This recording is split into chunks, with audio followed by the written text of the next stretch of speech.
I traded a restored vintage Mizuno wood for 117 rusty disasters. Let's see if any of them survive. So the first one I decided to save is this half set of custom-made autograph model rusty iron.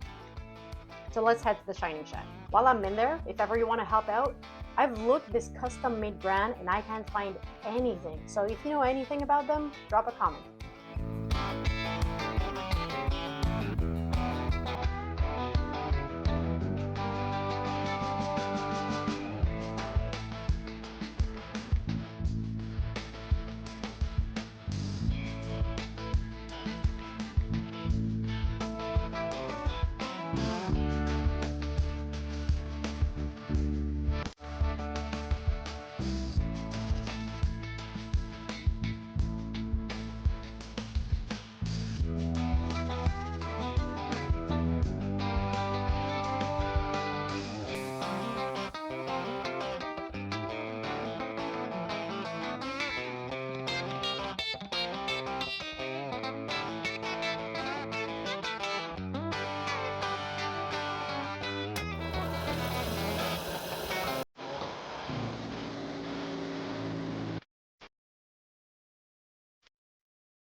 All right, that's it for me for today. If ever you're curious to see that Mizuno wood I paid these with, click the video below.